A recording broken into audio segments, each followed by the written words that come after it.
Hello and welcome back to another video with me, Meoni. It's currently around 8 AM in the morning and I'm up early because of patch 4.25, and these are the preliminary notes for patch 4.25 read out by me. So we're going to be looking at the lodestone page. We're going to be updating this throughout the rest of the day with a full set of notes with more details, but let's have a look at what they've talked about. So we're going to skip over most of the PvP stuff apart from what the new season entails. A lot of the PvP changes I won't be going into detail for in this video. If you're mostly interested in PvP changes to classes, then you're going to have to come and read the notes for yourself.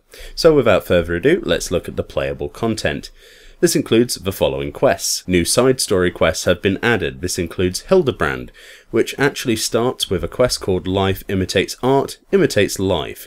And this is actually starting in Kagane at X 11.7, Y 8.8 at Nashu Makaraka. And players must have first completed the quest A Hingan Tale, Nashu Goes East, which is the actual 4.1 introduction to Hildebrand. So we're getting a more full-size Hildebrand adventure hopefully this time.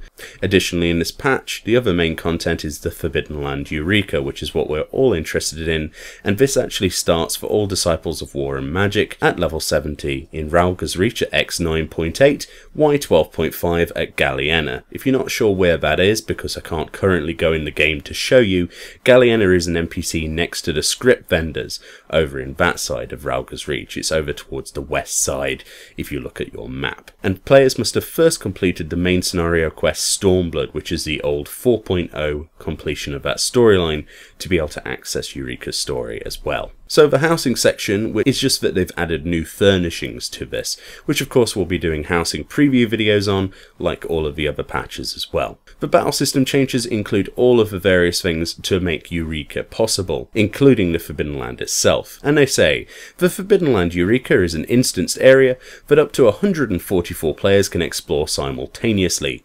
contend with raging etherical energies, and strengthen Eureka weapons and gear in order to progress through this untamed land. Read on and prepare to delve into the myriad mysteries awaiting you and your fellow adventurers. Eureka will require a level 70 Disciple of War of Magic class, and also the item level inside there will automatically sync down to item level 300. It doesn't actually list an item level requirement, so as long as you're level 70 and have completed Stormblood, the 4.0 storyline, you should be able to get in here. And you can queue with a party size up to 8 players. You get 180 minutes inside there before you have to re-enter the instance. Once unlocked through the we shall call it Eureka storyline quest at Galliena in Ralga's Reach, you can actually enter the Forbidden Land by speaking to the NPC Rodney in Kagane at X 8.5, Y 14.2. If you're entering as a party, the leader must speak to the NPC. And when registering to enter, all party members must be in Kagane. Unlike other instanced areas, Eureka allows the use of party functions such as inviting party members, disbanding the party, and leaving the party without exiting Eureka. You may use the adventurer list to seek out players close in elemental level to form parties and explore Eureka together. It is also possible to change your online status to looking for party. You may consistently change between Disciple of War and Magic classes and jobs at Port Surgate. This includes jobs that have not reached level 70 yet. Initially, you will not be able to ride mounts inside Eureka. However, fulfilling certain requirements and completing specific quests will grant the ability to ride mounts. However, these mounts cannot fly in Eureka. Leveling in Forbidden Land Eureka. The elemental level. In Eureka, a character's capabilities are largely determined by elemental level. Players begin at elemental level 1 and can reach level 20. Any elemental levels earned will carry over to subsequent forays into Eureka. Elemental experience points. Defeating enemies in Eureka grants elemental experience points, which raise the elemental level of your character. The amount of elemental experience points earned varies according to factors such as the number of party members and the difference in elemental level of the enemy and the player. Regular experience points are not awarded for characters in Eureka, so this is not a tool for leveling your classes. Penalties for being KO'd. Elemental experience points are lost when KO'd at elemental level 6 or higher. Before then they are not lost. This can be prevented if a player is resurrected before a certain amount of time has passed. From elemental level 11 and higher, elemental level can decrease if elemental experience points fall below 0 as a result of being KO'd, which means you can level down your elemental levels. The Magia board and Magicite. The Magia board enhances elemental affinity to give you an advantage against enemies in Eureka. The Magia board is divided into 6 sections, as illustrated here, each representing a different element. Melding Magicite to the board will enhance the player's affinity to a given element. Magicite is earned by progressing through Eureka's story, and Magicite can be repositioned or reset at the Magia Melder in Port Surgate, which is the main hub. Although the Magia Melder can only be used in Port Surgate, the Magia board can be spun to adjust elemental affinity anywhere in Eureka. It is also possible to spin the Magia board using text commands. Each spin of the Magia board consumes 1 unit of Magia Ether. This gradually refills over time and can be completely restored by accessing the Magia Melder back at Port Surgate. The elements of the Forbidden Land of Eureka. Elemental affinity. Enemies encountered in the Forbidden Land of Eureka are imbued with powers of a particular elemental affinity. To overcome these enemies, players must use the Magia board in conjunction with the Magicite to strengthen their own elemental affinity, and the affinity of enemies is indicated by an icon on the left of their display names, such as this water picture here. The effects of affinity. The 6 elemental forces within the Forbidden Land of Eureka are constantly in flux, and understanding the relationship between them is vital to exploration. As the image shows here, wind, fire, earth, in that rotation, or lightning, water, earth. Increasing one's affinity with a given element will increase the damage dealt to certain enemies, as well as reduce the damage received from others. For example, if you wish to deal more damage to an enemy aspected to fire, you should strengthen your affinity to wind. However, should you wish to suffer less damage from the same enemy, you must strengthen your affinity to fire. Elemental affinity is changed via a Magia Melder, or by spinning the Magia board itself to make adjustments whilst in the field. The rewards of Eureka weapons and gear. When defeating enemies, players will occasionally obtain Protean crystals, which can be used to enhance Eureka gear by speaking with Geralt in Eureka at X 17.9, Y 32.2. Specific items are required to enhance Eureka gear, and the quantity and frequency with which the Protean crystals can be obtained will increase with the elemental level of enemies, the greatest yields coming from those at level 20 or above. EXP chains.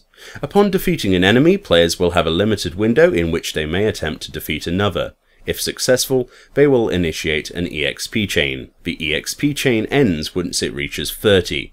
EXP chains cannot be initiated or extended by defeating enemies whose elemental level is lower than your own.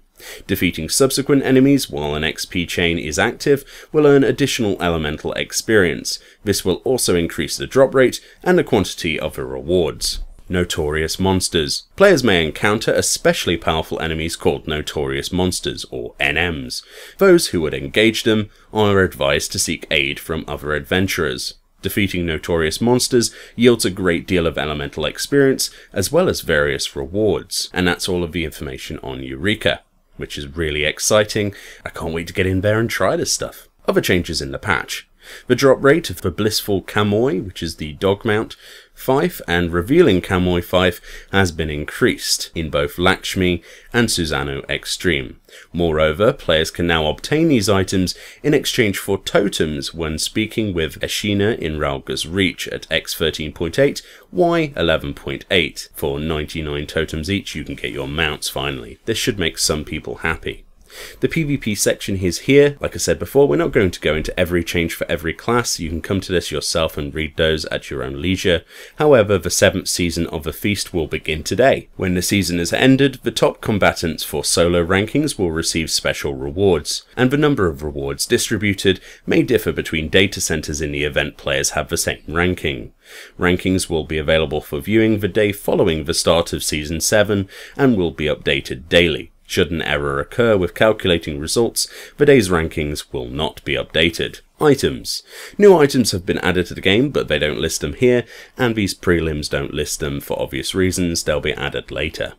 The following items are no longer classified as unique. This includes all the Songbird and Royal Seneschal stuff from last year and also on the Mog Station, so you can actually put those in your armoire, I believe. Usoginu octopus can now be caught using live shrimp as a bait, so I presume that's a new fish. And a new mount has been added, which they don't list how to get here. This is obviously from Eureka, as they talked about in the previous dev blog we did a video on yesterday. They also show off some new chocobo barding that's been added to the game, which looks pretty cool, and also new minions have been added, and of course we'll be doing minion videos as soon as we get a hand on them. System changes. There's obviously new achievements for all the content added to the game, and the following text commands have also been added for use. /Magia right will actually spin your Magia board clockwise, and Magia left and will actually spin your Magia board counterclockwise. These are the commands they said, but they were adding to text to actually make that easier if you wanted to macro them, rather than pressing the buttons. New phrases have been added to the auto-translation dictionary, including all of the stuff for Eureka to help your cross-language parties have a much easier time of getting this content done. And of course, new music has been added to all of the areas, including Eureka and Hildebrand. And that's pretty much the whole of the patch 4.25 preliminary notes. I will of course be updating this video and also making other videos on the upcoming patch 4.25 content. Hopefully you enjoyed this video. Thank you for watching it, and I'll see you all next time.